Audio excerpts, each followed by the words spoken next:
एक ऐसा सवाल जिसने इंटरनेशनल राजनीति में हलचल मचा दी है। क्या इजराइल के प्रधानमंत्री नेतन्याहू ने अमेरिका को एक रणनीति के जाल में फंसा दिया है?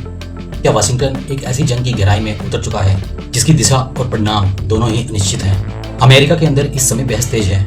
कई डिफेंस विशेषज्ञ इसे नेतन्याहू ट्रैप कह रहे हैं। उनका तर्क है कि इजराइल ने अपने राजनीतिक और सुरक्षा लक्ष्यों को साधने के लिए अमेरिका के सैन्य और कूटनीतिक समर्थन का भरपूर उपयोग किया। सवाल उठ रहा है कि क्या यह फैसला अमेरिका के दीर्घकालिक हितों को ध्यान में रखकर लिया गया या फिर तत्कालीन राजनीतिक समीकरणों ने नीति पर असर डाला।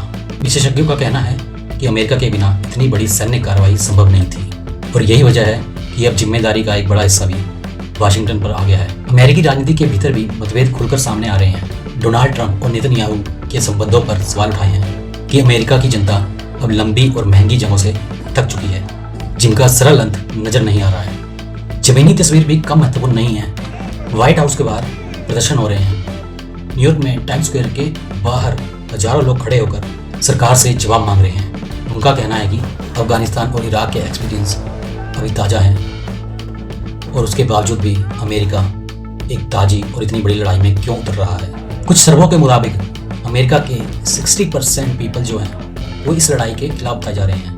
इसका मतलब यह है कि यह सिर्फ एक बाहरी लड़ाई नहीं बल्कि अमेरिका के अंदर भी राजनीतिक और जनमत संघर्ष बना हुआ है। अब बड़ा सवाल यह है कि क्या यह रणनीतिक साझेदारी है इसमें अमेरिका अपने सहयोगी के साथ खड़ा है या फिर एक ऐसा निर्णय जो फ्यूचर में भारी राजनीति और आर्थिक कीमत मांग सकता है। इंटरनेशनल समीकरण तेजी से बदल रहे हैं और आने वाले हफ्ते तय करेंगे कि क्या यह कदम अमेरिका की ताकत को मजबूत करेगा या फिर उसे एक और लंबे संघर्ष में उलझा देगा।